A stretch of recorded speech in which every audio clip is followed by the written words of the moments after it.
All right, and we're live. I'm Raul, and I'm here with Anthony Pacheck, all the way from Iowa, all the way live in Iowa, right? Cool. How's it going out there? It's going good, man. Going good. Still not totally winter yet. We're just in the fall, but it's starting to get cold. Cool. Are you getting tired of having all the politicians just like wandering around all the time? Yeah. It seems like every time I get on YouTube, like there's a politician doing a town hall somewhere in Iowa, but I could really care less. Yeah, awesome. Um, the main reason you're on the show here is that you're a really big, not only fan of catch wrestling, but you really put in a lot of work on learning catch wrestling itself. So, like currently, you're working with John Strickland on like learning the real thing. How's that going? It's going good. It's going good. I just about a month ago got to take a trip down to South Carolina to train with him for a week. It was really good. It was pretty much everything I expected to be. Just nailed him with questions for about a week straight, and ended up learning a lot of good stuff. I got a lot of confirmation on the stuff that I was doing. It really helped me just confirm that I was on the right track with my training because, we've got a lot of wrestling out here, but I mean, of course, catch wrestling, it's still sparse, even in Iowa. Mhm.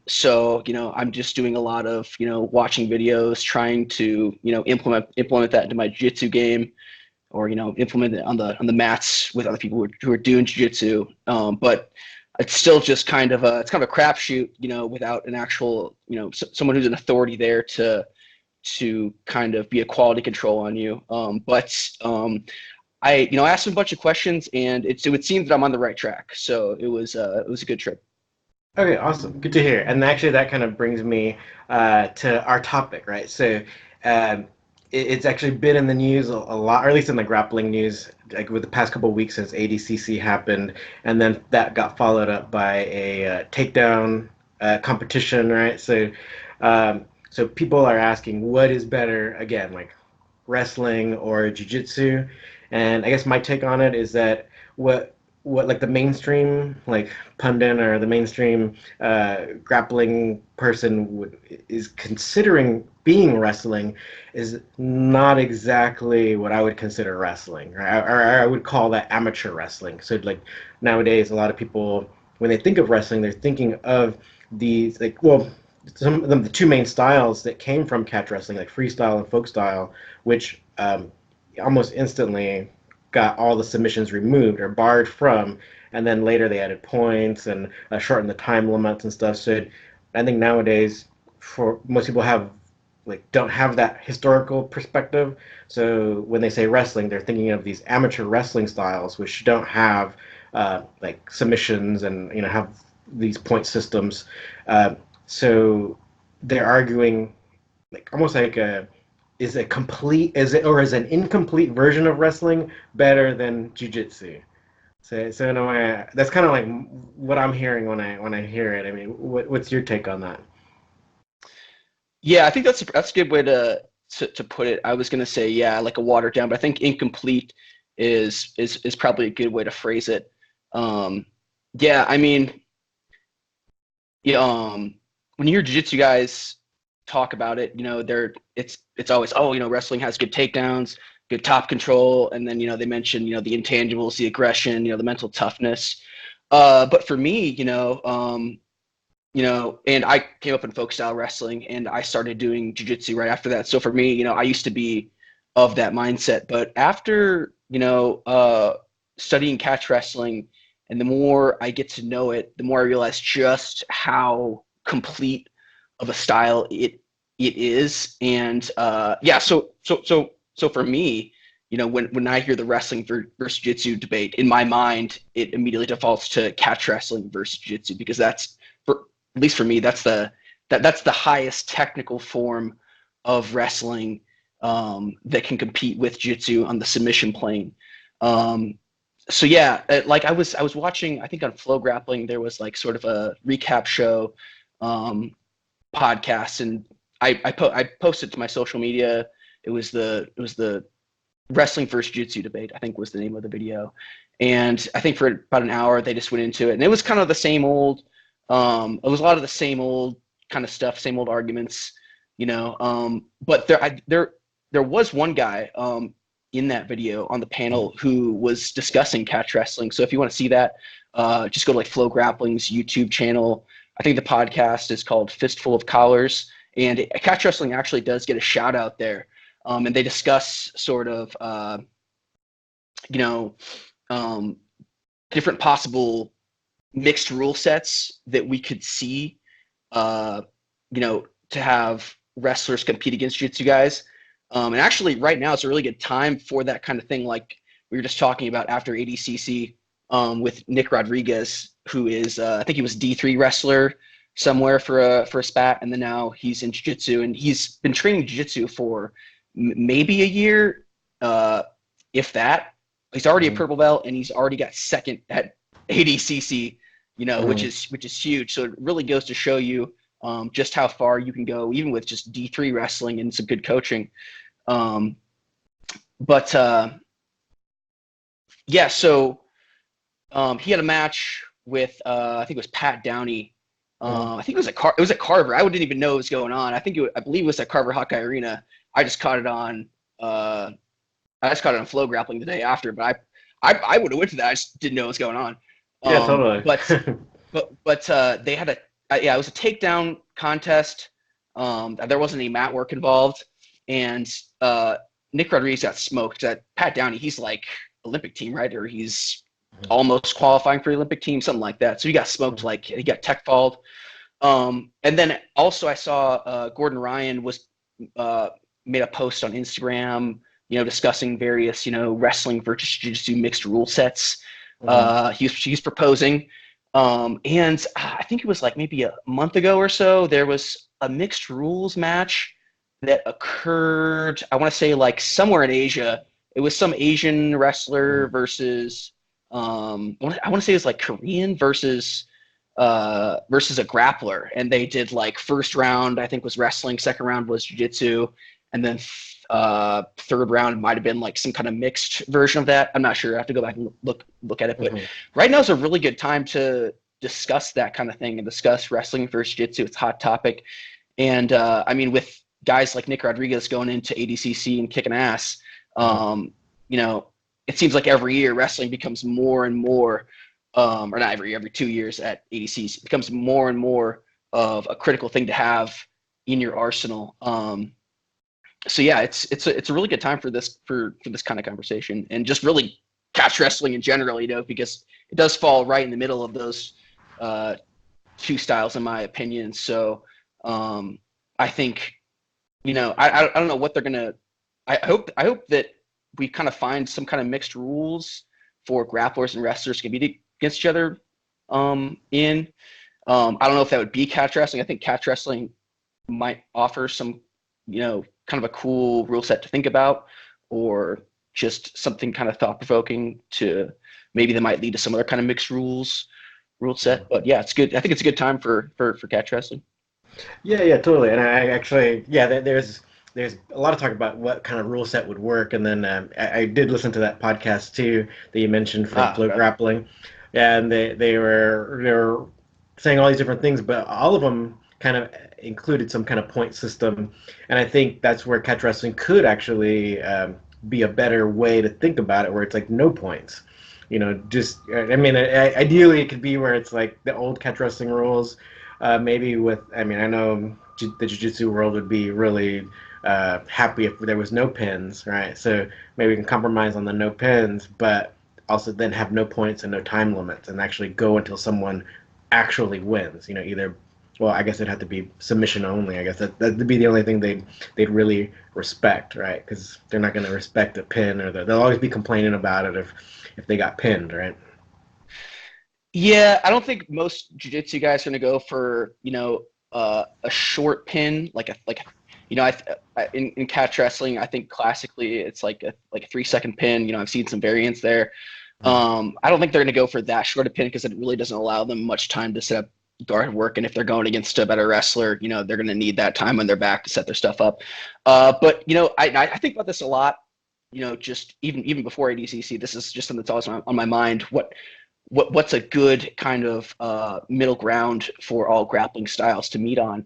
And maybe not like a short, like 2 to 3 second pin, but maybe like with judo, they have like these extended pin times that are like, I'm not sure, I think it's like 20, 25 seconds, where if you can hold the guy on his back, not necessarily shoulders pinning to the mat, but if you can just hold him on his back, like if you were getting back points in folk style wrestling, basically, in a solid, secured pin, then I think it's like you win, or if you do that twice, if you hold him down like 2 times consecutively, it counts as an instant win.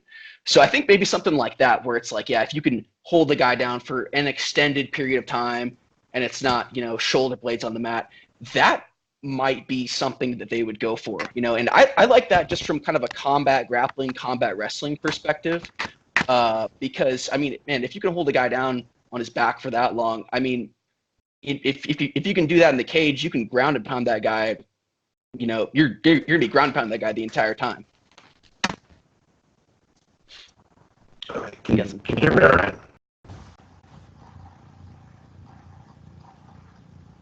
Okay, so we had a technical difficulty. Can you hear me now? Yes. Okay, so go ahead and tell us what you're thinking about, like as a viable point system for like a match between like catch wrestling or actually just wrestling, like amateur wrestling and jiu-jitsu. Yeah. So I think when we dropped off, I was talking about extended pin times. I like this idea. If you're gonna have a wrestler versus jiu-jitsu match, I like the idea of, like, in judo they have extended pin times, 20 seconds, 25 seconds, 30 seconds, somewhere up in that range, where if you can just keep a guy on his back for that long, you'll win. If he is able to get to all fours, or maybe like get back to guard or something like that, that could be considered not a pin. So maybe look to there. As far as like adding points to it, I really don't know. I will say, I'm probably biased because I come from folk style wrestling, but I'm into catch and catch catch creative folk style, so I'm certainly biased. But when you look at like NCAA and even like high school wrestling rules, I really like them, and their concept of stalling, and having the referee penalize for stalling, and there's decades of history of improvement on this rule set. It's been around for a while, and it's been slow. Of course, the submissions got taken out and stuff like that. But as far as keeping the action moving and properly rewarding, takedowns and reversals, they've had a lot of time to really polish this rule set. And I'm always pleased every time I go to a collegiate wrestling match of just how well polished the rules are, at least in respect to what they're trying to accomplish. And it's just sort of things like, like stalling, stalemates, having a circular mat, that it's stuff like that, which, if you have a circular mat, it really keeps the action, flowing. If you've got corners, on your mat, it's sort of a, guys can get boxed in the corner. It's sort of a matter of like where, at what point does it become out of bounds if you're in a corner. Whereas I think if you have a circular mat, that's something too, just one of those things. But as far as wrestling versus jiu-jitsu, I hope that in the near future it kind of gets fleshed out. I hope that this interplay between wrestling and jiu-jitsu keeps going.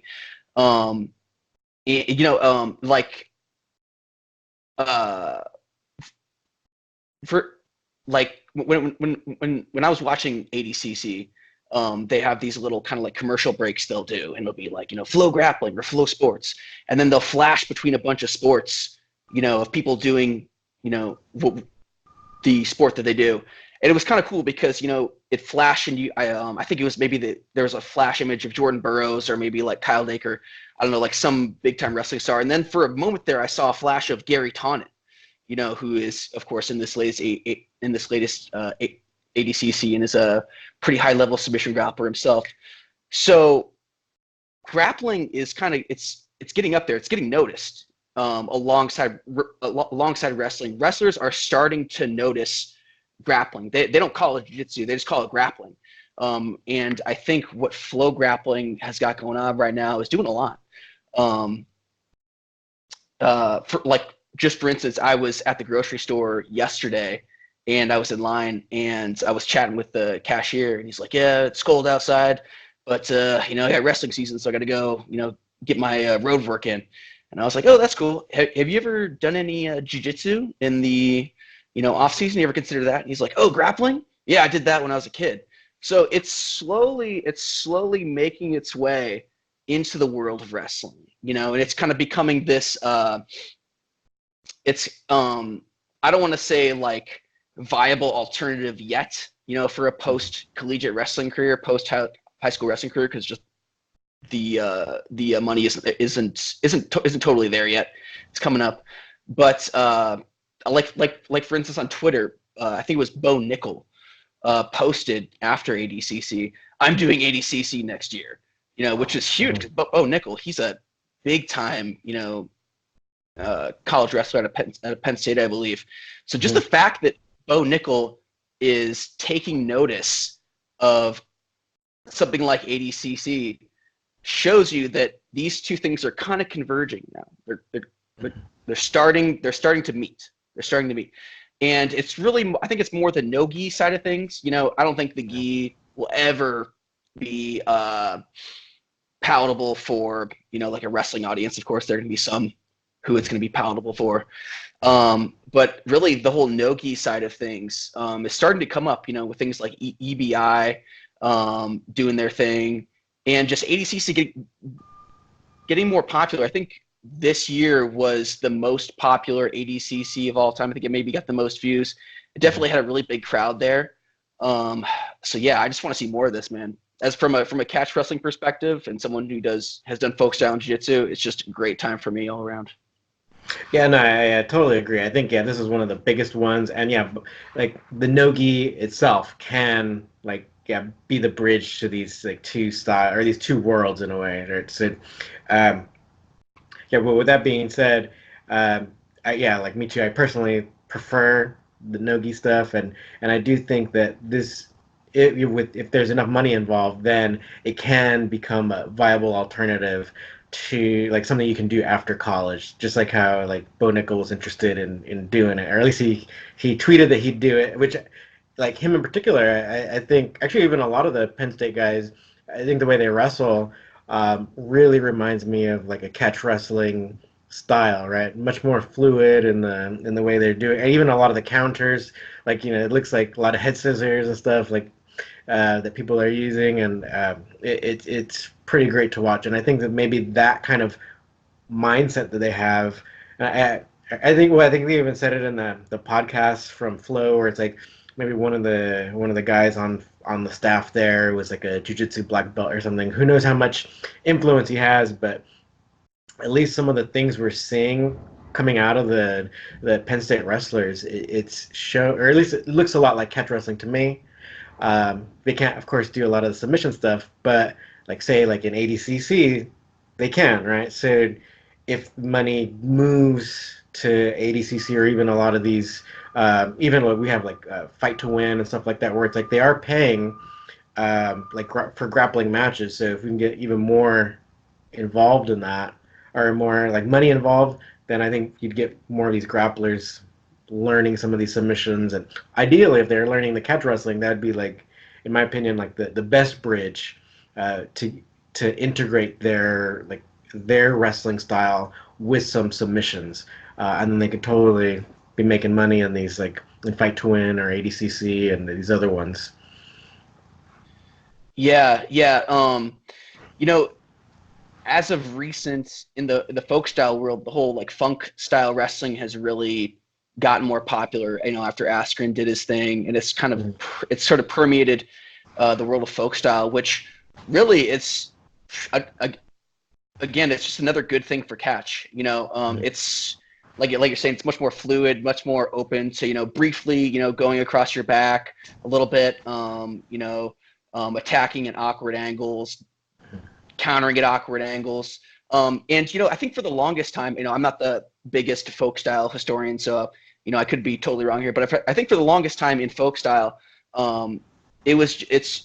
it was so it was very much dominated by sort of that like Iowa style, sort of hard nosed, super solid, fundamental, basic style. You know, you never go to your back, you never do any weird, risky stuff, which is great, and it's a lot of the reason why folk style has is as good, you know, for like MMA as it is. You know, folk style is a rad style to train, but it's, you know, when someone like Astrid can come in, who isn't even, you know, in his college days wasn't even the best athlete, you know, on his team, and can just wreck shop like he did, just with a couple, you know, alternative techniques, you know. And I don't want to still what Astrid did down to just a few, you know, I don't want to try to make what he did sound any less than it was, because what he did was great.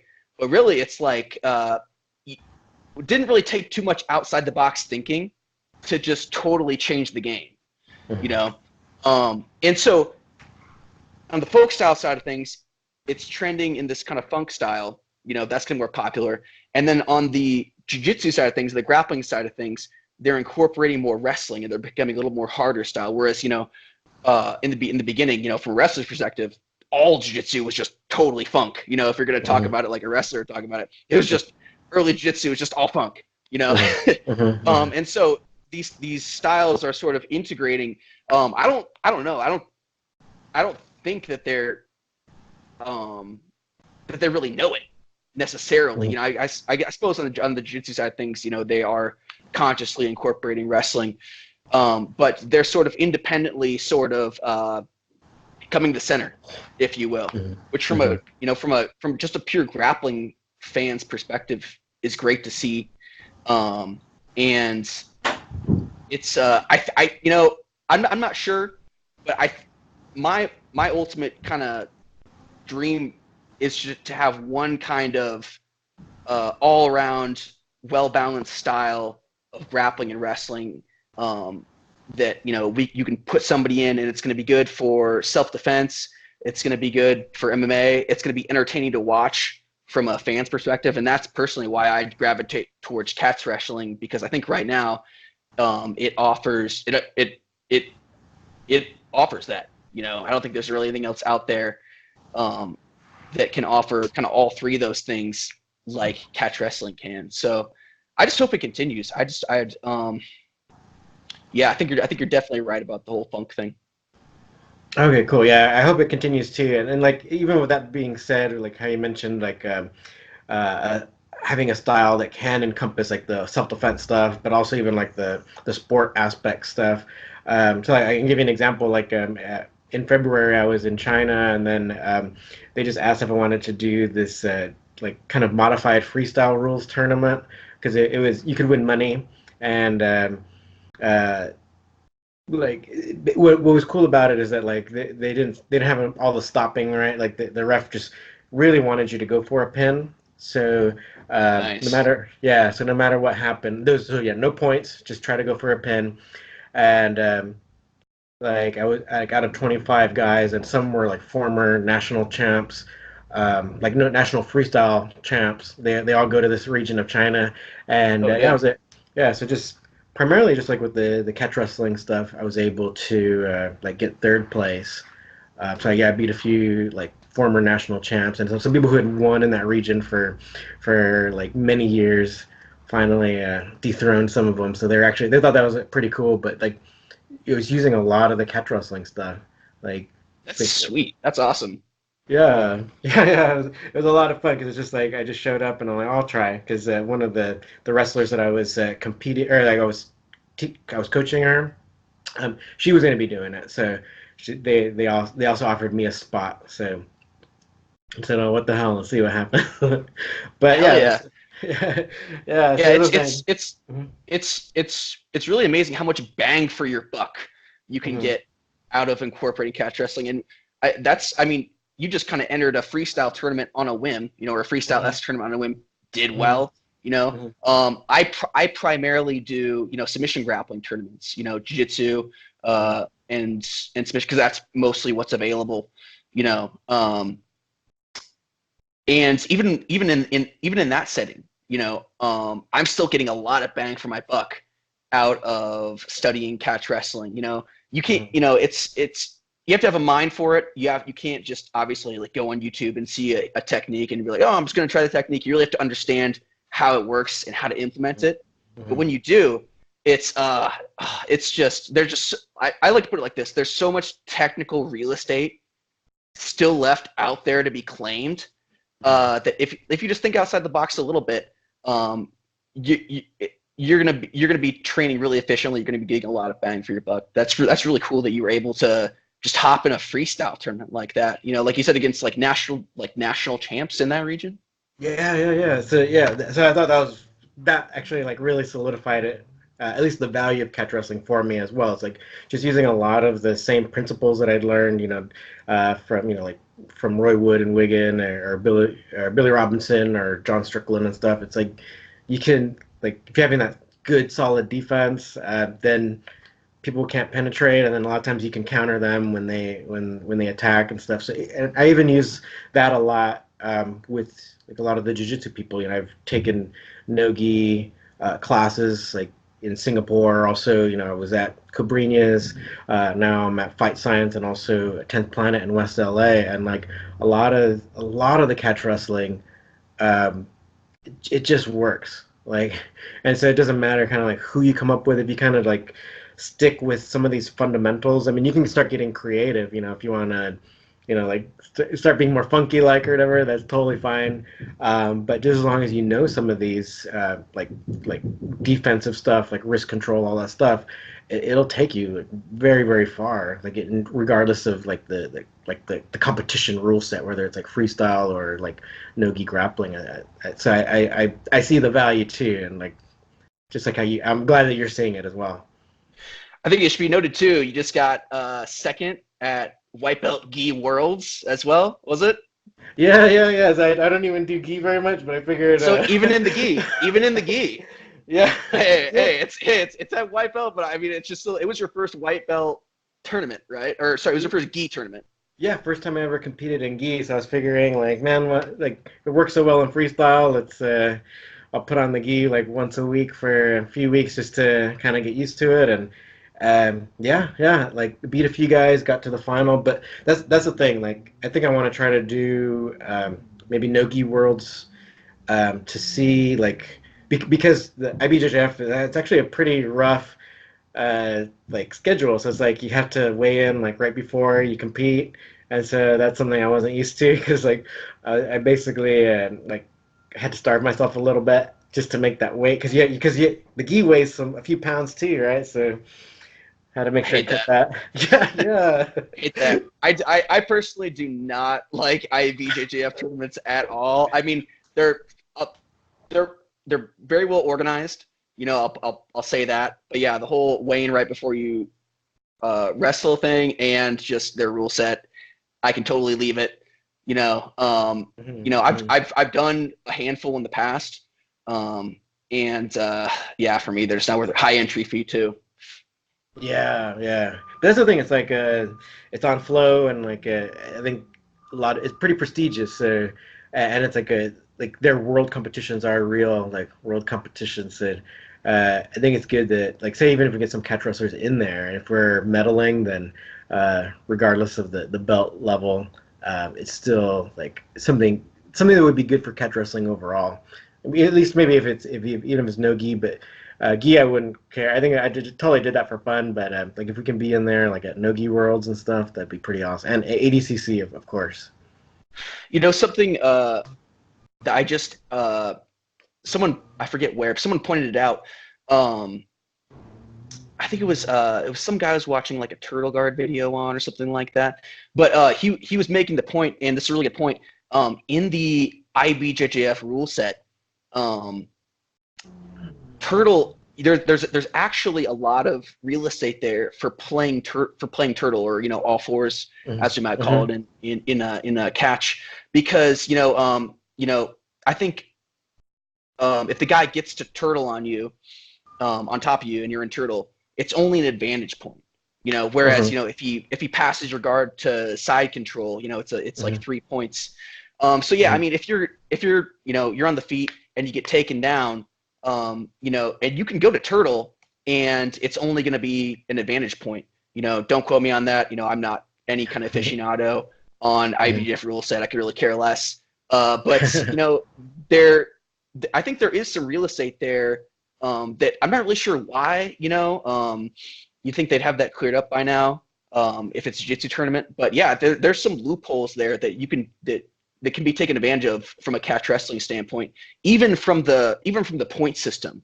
Obviously, if you're going to be a catch wrestler going in there, you're probably going to be more submission minded, because the point system doesn't really link up to really anything that most catch wrestlers are going to really agree with, but even so, there's some stuff you can take advantage of.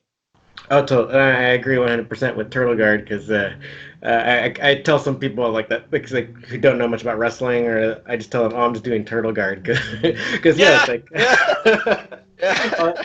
if they're being really aggressive or whatever, then I don't mind like getting a wrist and then going into Turtle, because then it's like they automatically want to get a hook in or something, and if I'll allow that one hook in and then roll them over to their side, and in IBJJF, they don't have the back until both hooks are in. So if I can just keep the other one out, then usually can like grab the head and hip heist out, and then now all of a sudden I'm in their side control, and I would have gotten like 3 points or whatever, and I can basically keep them pinned. I pin them in my mind, but in IBJJF, I passed their guard. Mm-hmm. Kind of the same thing in ADCC too with their turtling rule, and this was a big kind of point of contention. I mean, I think it's always been a big point of contention in the jiu-jitsu world, because in ADCC, it's not straight jiu-jitsu rules. It's not what they usually compete in. It's intended to be sort of like a neutral ground for various grappling styles. Now, most guys you see in there are going to be Brazilian jiu-jitsu guys. But really, that's not the point system that they compete under most often, because the whole thing with the turtling is, turtling counts for nothing in ADCC. So if you're about to get your guard passed, you can turtle out. It's not even a penalty point or advantage point. You can just turtle out and then regard, So in ADCC, that's even more so. There's a lot of real estate there if you're gonna run an all fours bottom game or turtle bottom game, whatever you want to call it. There's a lot of room for you to do that. And if you watch this past ADCC, we saw it a bunch. It was just the default way guys are avoiding getting scored on. Now it does open up the back take. If you got a really good jiu-jitsu guy who back takes. But if you're good from defending the back take, there's real estate for you there. If you've got good sit outs, tripods, reversals, stuff like that. Yeah. It's gonna be interesting because as we've seen jiu-jitsu progress and add more wrestling in, lately they've added the leg locks in. That was a big one for them, the old leg lock revolution. They've added these things in, and it's really, really changed the game. Because there's just offense everywhere now, and guys can't be as just chilling their guards as they used to be. So as a result, what's happening is guys have to protect their legs more, Yeah. And what's cool about being a turtle or all fours is your legs are pretty protected, Of course, if you put a leg right in, you can certainly do leg locks and stuff like that. But if they're not dangling out in the air like they're when you're playing guard, when they're dangling out there, you can hop on one, get going right away. When you turtle out, you're covering it. They're much, much more protected. And in Nogi, the leg locks are such a big thing, because they're huge limb. Excuse me. Chokes are good, arm locks are good, but the arm, you got to pass the guard or turn them over in order to just get to the arm, and chokes are good, but legs are they're these big honking limbs that provide a lot of grip area for guys to grab on. I think that's why they're so hot and they're so popular, is because it's good, especially as a guard player. They're big, they're right there. He's putting them right in front of you. Why not leg lock him? And so I think if we, it's just, they're almost there, they're almost there. It's guys are going to turtle, but they're using it to to get back to guard. I'd really like to see someone actually implement some catch wrestling style bottom game from there, reversal wise, submission wise. I think it'd be really cool. I think we're almost there. I don't know, but it just seems like every time I watch an ADCC, it just becomes more and more just looking like catch wrestling. Yeah, no, I think you're right, and so hopefully we can get some people who are like officially like catch wrestlers in there, because even you Right. mentioned like right now you just mentioned the leg lock stuff when it's like yeah, catch wrestling has had a lot of times we would call it, or even like John Strickland would call a lot of the leg locks like just toe hold variations, but that's kind of like the mindset that's been around in catch wrestling, from the early 1900s, where these are just things you did, like nothing was too off limits. So that's why we have like this complete kind, or at least more complete kind of wrestling or grappling system. So with all that being said, I mean, do you have a definitive answer to like catch wrestling versus or wrestling versus jiu-jitsu, which is best? Um, yeah. Well, I mean, I'm biased, because I'm in the catch world. That I definitely think that catch wrestling is um is a superior style overall to jiu-jitsu. Right now, not a lot of people train it. Most of the world trains jiu-jitsu. So, but if we look at the jiu-jitsu that started off like in 1993 when it first came to America, and we look at it now, like it is just so different. It is so much closer to catch wrestling. Mm-hmm. So even if catch wrestling, even if the Catch Wrestling Alliance or actual uh, catch wrestling gyms never take off under the name of catch wrestling, I Mm-hmm. think what we're going to see is the Nogi grappling game just become catch wrestling, just by default over time. And it might still be called jujitsu, 20 years from now. Yeah. I think it's kind of a misnomer. I think it's kind of misleading to like call like ADCC jujitsu. It's just at the very least just call it grappling or submission grappling. It's kind of misleading for people. Mm-hmm. But yeah, I you know I wouldn't be doing catch wrestling if I didn't think that it was good. Is it head and shoulders superior to jiu-jitsu? I think it beats it. I think it beats it by a close margin.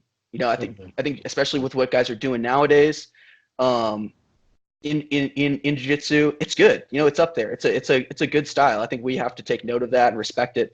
But for me, there's just some things about catch wrestling that that it puts it ahead of the curve. You know, Mm-hmm. and I think and give it some more time. Guys are just going to be doing catch wrestling by default, whether they want to call it that or not. Yeah, no, I agree, but hopefully we still get recognized, like with regards Right, to right, yeah, yeah, yeah, yeah. That's kind hopefully. of the thing. I would like some recognition to Mhm. to go to this style and not just kind of have history rewritten, you know, um, and it be called jujitsu, Yeah. And um, if I had to guess, I think it'll probably just be called grappling.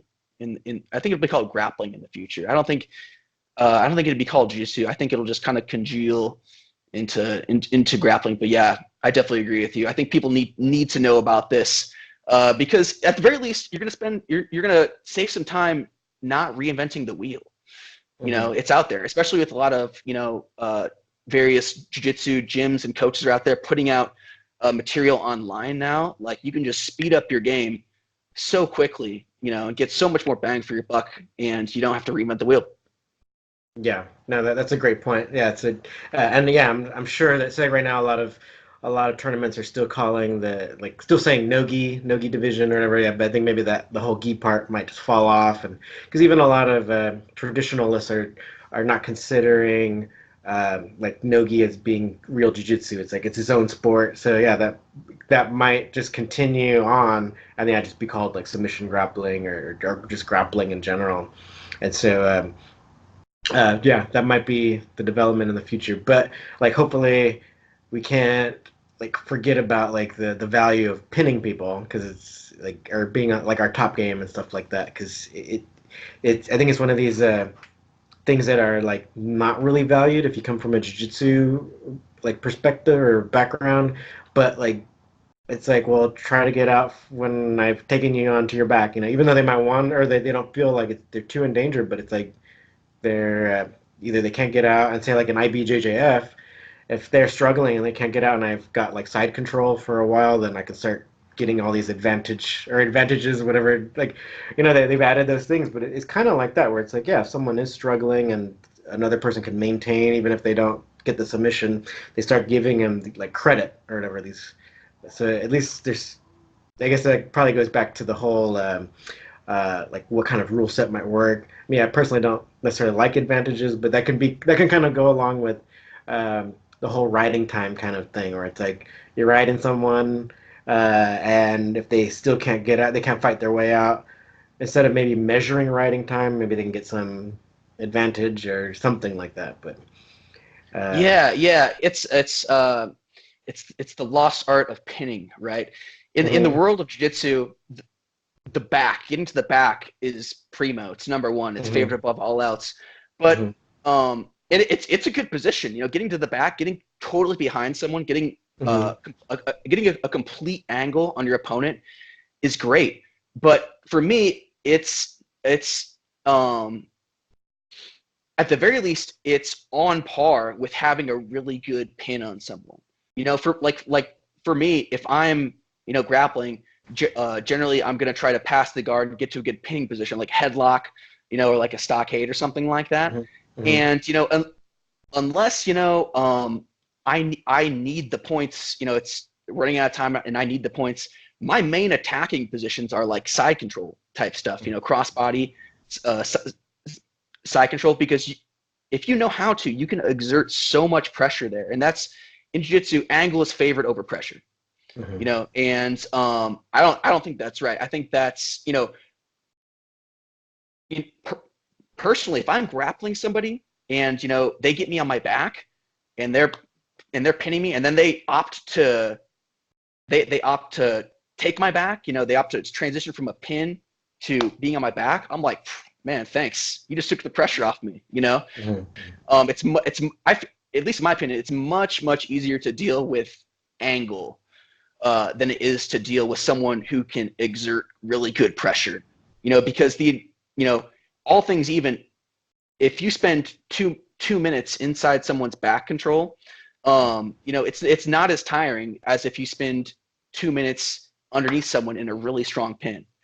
Now there's exceptions, like someone has a really nice body triangle on you from back control and is really putting the screws to you there, that can be equivalent. But if you know what you're doing from a pinning perspective, man, even if you don't get the submission, if you're just having a good pin, that's going to drain their energy bar. So that by the time it's over, even if you run out of time, or you don't get the submission there, they're still totally drained. They're totally drained. And if you're just on someone's back, it's not as draining. It's Yeah. not as draining. It's honestly, it's like I said, unless they have some kind of body triangle on you, it's a resting kind of thing. Now you gotta, fight the choke, you gotta defend the choke, Mhm. keep your shoulders up, chin down, hands up. There's mental stuff going on. There's that you still have to, mind your P's and Q's about. But there's just not that same draining effect from a good pin, and that's why I like it. That's why I tend to favor pressure over angle. If I can get both, that's great. Some kind of like belly down uh, position where I have both angle and pressure, Mhm. that's great. That's ultimate. But if I have to choose, I'm taking pressure every time over angle. Yeah, no, that's a good point. 'Cause I think, yeah, like 'cause I've been experiencing that too, where it's like, let's say if you do take someone's back, if you are on your back and they're up and they're fighting, or you're trying to get the choke or whatever, it leaves them a lot of ability to try some sort of counter, right? But say if you were to take their back and if you're able to roll them belly down and really like dig those hooks in, get their legs up off the mat where they can't use them anymore, and Yes. then like say get a good crossface, or a lot of times if that's illegal, then you could probably still use the crossface a little bit and then try to set up your choke or something even more effective. You've taken away a lot of their ability to fight back. Definitely agree. Definitely agree. And that's actually something I've been really implementing in my game lately. Mm-hmm. You know, is if I am in like a back control type position, Mm-hmm. figuring out how to parlay that and turn them belly down, so you're in that classic kind of grounded pound position. I call it scorpion. But yeah, both hooks in, flat on the mat. Now you have Mm-hmm. angle and pressure. And yeah, the crossface there's all day. Simple neck crank gets the job done. You know, Mm-hmm. and if you don't get that, you can dig for a choke. You know, you can ride wrist, go to a hammer lock, something like that. Yeah. So yeah, I'm I'm not against taking someone's back. It's just my strategy now is different than it used to be, where now I'm trying to turn them over and also get pressure along with my angle. Yeah. Yeah. Cool. So yeah, it's like I think people have to recognize that the mentality of the catch wrestler is going to be different than say your average jiu-jitsu person, and that like yeah, you want to take away all their ability to counter, right? So stuff like rolling them belly down does a lot of that because yeah, they don't got the legs anymore.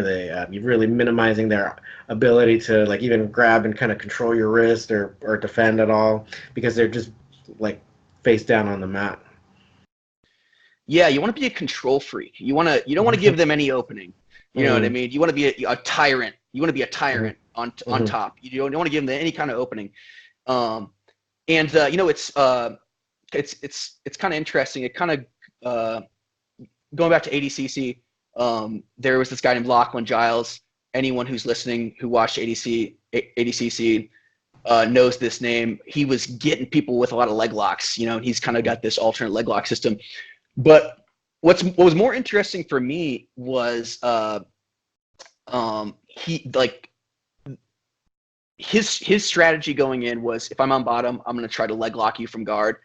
But then on top, his strategy was body lock passing, and it's kind of this technical area that I've really been interested in lately. And basically, what it is, it's just it's a type of pressure passing, right? So it's as soon as you get on top, you are pressure passing. You're putting the screws to them right away, right? Mm-hmm. Whereas a lot of times you see in jiu-jitsu, there's, you know, they're like knee cut passing or they're like standing passing, and there's Mm-hmm. not a lot of pressure involved. You know, you're not really holding the guy down. Yeah. And you know, if you're doing gi, you know, those kind of passes are much more available in gi. Don't get me wrong, but like in nogi, you don't have the pant grips, you don't have the grips. You need Yeah. some kind of solid grip that you can get on the guy. And if you can get a nice body lock on the guy, not only can you hold him in place and hold him down, but you can set up some really good guard passes off that. And again, even if you don't get the guard pass, you know, you're still draining that guy of his energy. You know, you're putting the weight into his diaphragm. It's got a draining effect. And so it's one of these areas to where it's like, of course, that's not necessarily classical catch wrestling per se, but it's this, I'm seeing, when I see him do that, I'm thinking that this is much more of a catch wrestling kind of mindset that he's having, where it's on top. Okay, immediate pressure. Can't give this guy any openings. I'm not gonna try to dance around him. You know, try to do some slick little cartwheel thing or whatever to try to get past his guard. I got to get a hold of that guy, right? I don't want him getting back up. I'm getting a hold of him, putting pressure on him, and I'm advancing to my next position. And also, it protects your legs too, because if you got a body lock on a guy and you're sprawled out passing, your legs are sprawled out and they're out of range of leg attack. And it's kind of interesting because this guy was a guy who is all the main ways that he won his matches were by sitting to his butt, playing guard, getting underneath a leg, and leg locking from guard, right? Which is a very sort of jiu-jitsu-y kind of thing. And so to counter that on top, he's like, well, I'm going to do that on bottom. I know other people are going to be doing that on bottom. I don't want them to be doing that to me when they're on bottom. So he kicks the legs back, puts them out of range of the leg lock, you know, and then proceeds to pass guard. And I know, I think in one of John Strickland's latest videos, this subject came up of leg locking from guard. And he's like, yeah, that's like the easiest thing in the world for me to shut down. If someone tries to fish for a leg when they're playing guard, that pressure comes on immediately and just totally shuts it down, you know? And so I see that when I see guys body lock passing like that, I see that as one step closer to moving jiu-jitsu in the direction of catch wrestling, you know? It's no longer a guy's trying to movement pass, you know, it's immediately pressures on top. Can't take any chances with this. Can't just give the guy my legs. You know, we've got to get down to business right away. Yeah, no, I totally agree. And like, yeah, like the pressure, like, yeah, they're discovering that whole idea of pressure, right? Where it is a viable way to pass guard. Even That's like, what it is. That's what it yeah, is. They are discovering pressure. You can kind of see it in real time. And yeah, you know, I'm not trying to belittle any high level jiu-jitsu guys out there. Plenty of guys better than me, but I think it's very obvious that the pressure top riding pinning game in jiu-jitsu is just not there yet. But we're seeing it unfold. We're seeing them discover it in real time.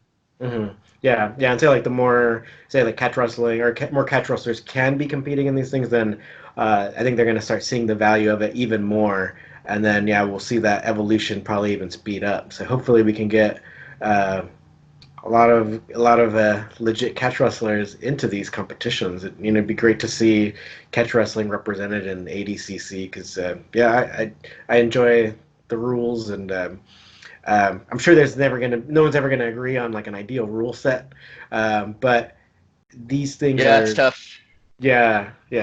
But I mean, a lot of people watched this last ADCC, so it's like I think we got to be in there, like any kind of legit catch wrestler should be trying to get into these big things, these big events.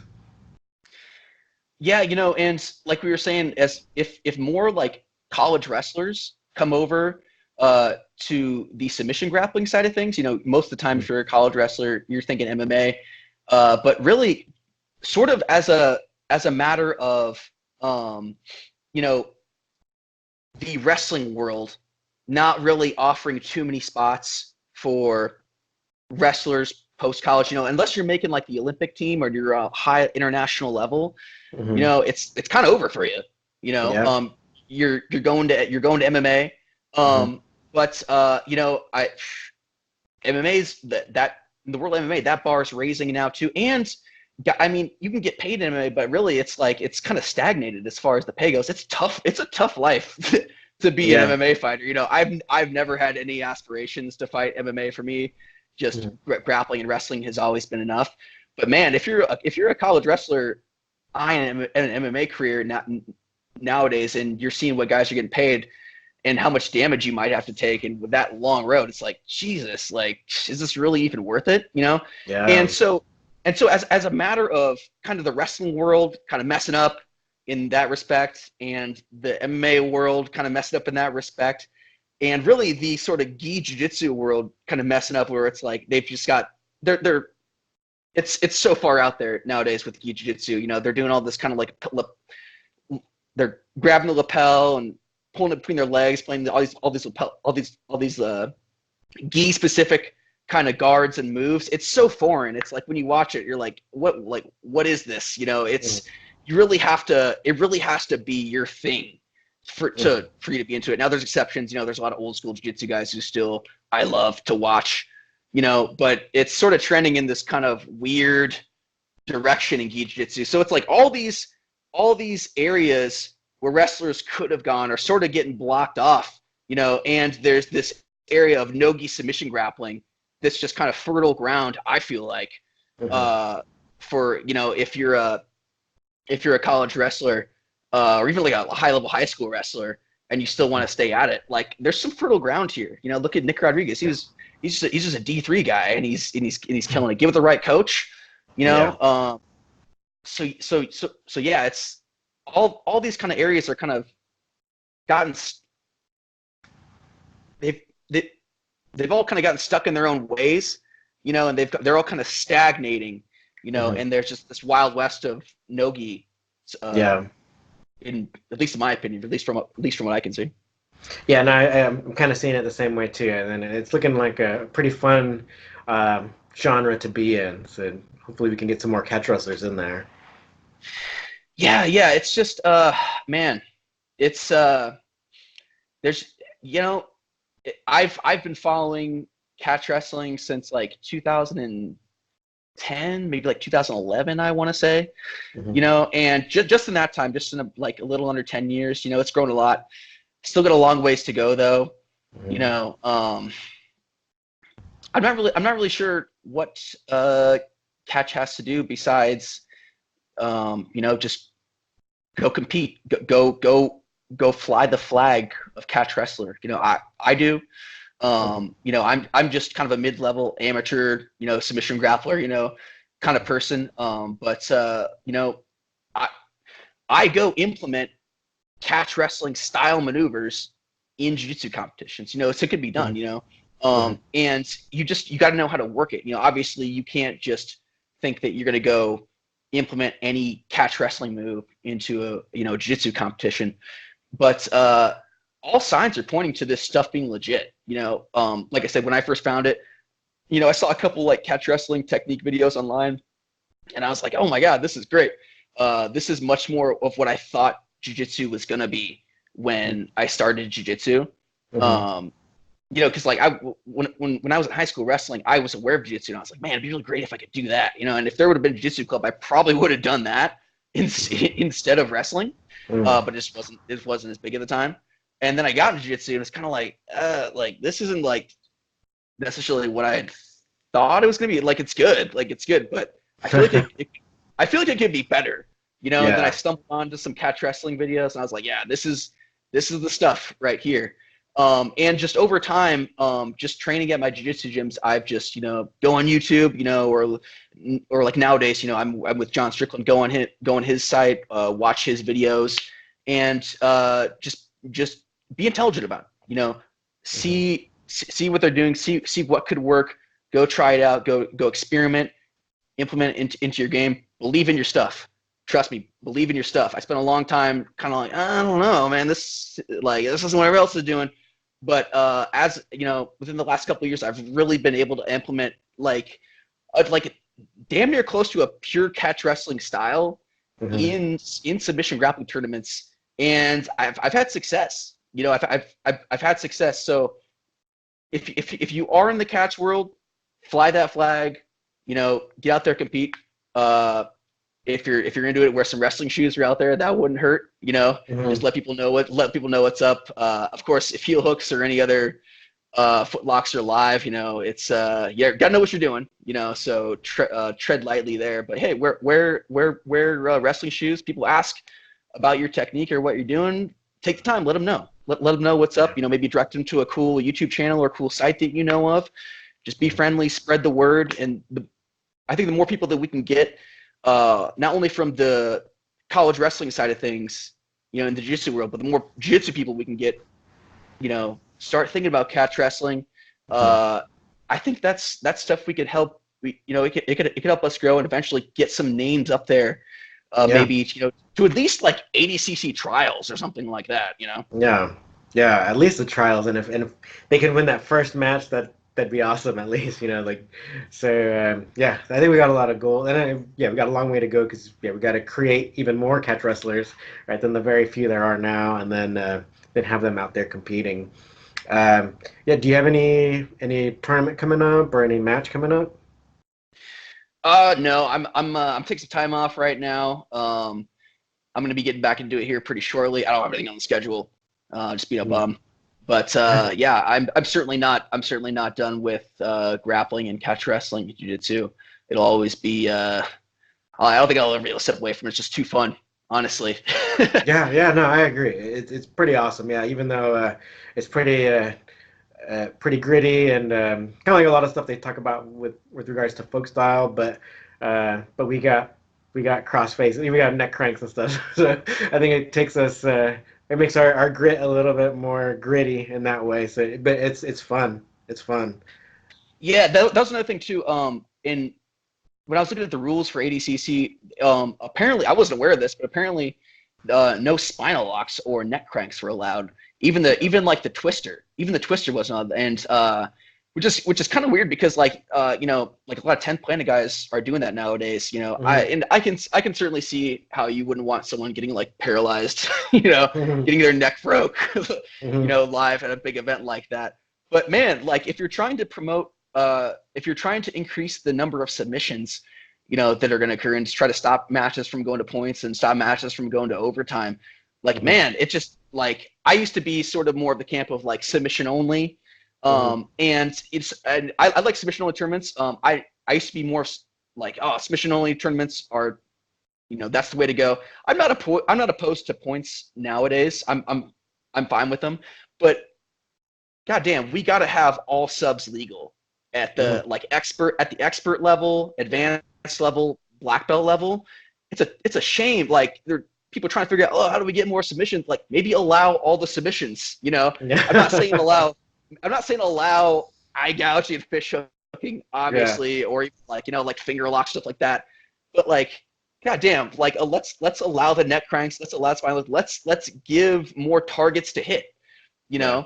know, some guys on the back, you know, digging for a rear naked choke, he's sort of like relegated to these kind of like wimpy, kind of like cross faces to make sure he Hmm. doesn't crank the neck too hard. You know, if you're even, you know, if you're on the back, you know, cross face that thing, go for the neck crank. If it doesn't work, go for the rear naked choke. Yep. Um, you know, from the truck, you know, or Hmm. from the leg ride, as we call it Hmm. Hmm. in catch wrestling. You know, the twister, the wrestler's guillotine. That's another option. So Yep. it's really kills me that they're barring whole classes of submissions at supposedly the most prestigious submission wrestling tournament on earth. You know, Yeah. it's I'm not trying to say that if they started allowing neck cranks and spine locks that suddenly, oh my god, catch wrestlers will be dominating. I'm just talking from a purely like I'm just talking from a purely just grappling fan perspective. Hmm. Like I just want to see more submissions and I want to see cool submissions, and they don't allow neck crank spine locks, and that's a shame. They should. Yeah, and it's not like we're definitely going to be seeing all these people getting paralyzed or anything like that during a tournament. I mean, I think with good officiating and stuff, then everything will be safe. You know, it's like even with the rules, like people can get pretty messed up with the rules they have now, and it was a pretty safe tournament overall. I mean, I didn't hear of anybody dying, right? So, I mean, No, yeah, there's a level of danger always, right, to any of these combat sports, but I mean, still, it's still relatively safe overall. yeah, I mean you'll see guys get jacked by some heel hooks because, like, you know, like for instance, like the inside heel hook comes on pretty quick. You know, if you don't know what you're doing, which quite honestly, like a lot of guys still don't know what they're doing in that respect. It's getting better, but you know, if you don't know what you're doing, and don't know when to tap, then yeah, you can certainly get your leg quick broken by a heel hook. You know, I think with like the spine and the neck though, I you know, it's not something that can be like quick broken in the same way that like an ankle can, you know, like an heel Hmm. hook, because Hmm. it's such a small part of your body relative to your entire body, you know, whereas like your Hmm. neck, you know, and your spine, that's a big chunk of your body. I don't think we're going to see guys like exploding into a neck crank and it instantly, you know, Yeah. instantly breaking some guy's neck, or exploding into a spine lock. It just they don't come on as quickly as say like a heel hook or like even like a straight arm lock. You know, if you Hmm. really reached into it, would. So yeah, I'm not really concerned about the. I'm just saying I think that's kind of like the. I think that if I had to guess, that's probably the concern there with banning those techniques.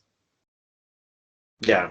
All right. So thanks for spending all this time with me. I think we should probably uh, like end it pretty soon. So if anybody wants to reach you on social media, are you on social media? If you are, let us know which accounts you want us to hit you up on. Yeah, I mean, I'm just a regular person, so I don't have any like special social media accounts. I guess if you want to find me on Facebook, that's where I'm at most of the time. It's just Anthony Pacheck. Last name is Pacheck. That's the social media that I use the most to communicate with people. I don't really use Twitter that much. So yeah, if you want, hit me up on hit me up on Facebook. Shoot me a message. I'll probably get back to you. If you are interested in learning some catch wrestling, you know, you can talk to me or get at John Strickland on Facebook. He's on Facebook a lot as well, and he's got a distance catch wrestling program that I got involved with a little over a year now. And I recently, on my trip there, just got ranked up to level 1 in John's system. He's got a 4-tier system. You start off at level 0 when you enter, and then you can progress all the way up to level 4. Kind of like a jiu-jitsu belt system, which I think is good. So have some kind of ranking system for catch wrestling. I think that's a good step.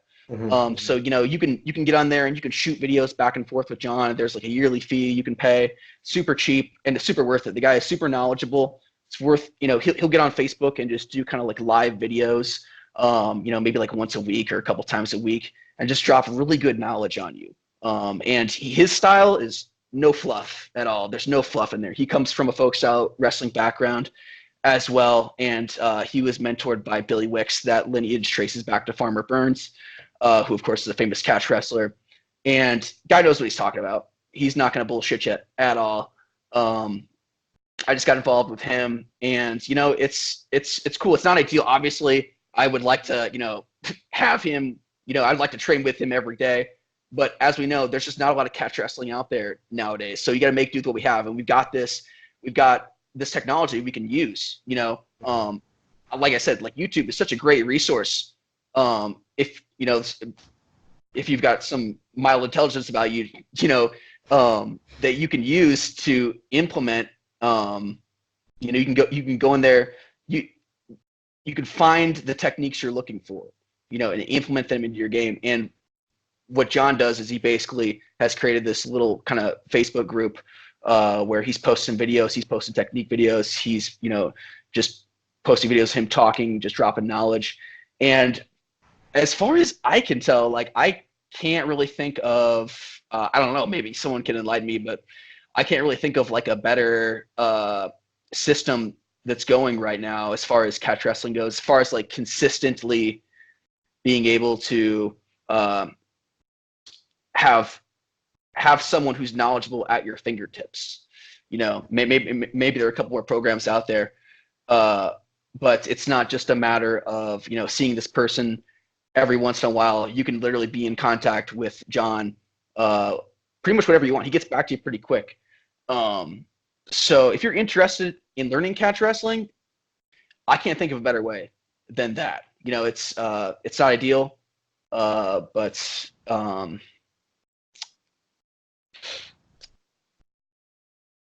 yeah.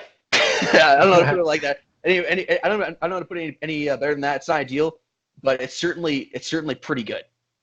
Cool. Awesome. Cool. Well, thanks for chatting, and hopefully we can chat again soon. Yeah, man. Hit me up anytime, and we can do it again. All right. Cool. Thanks.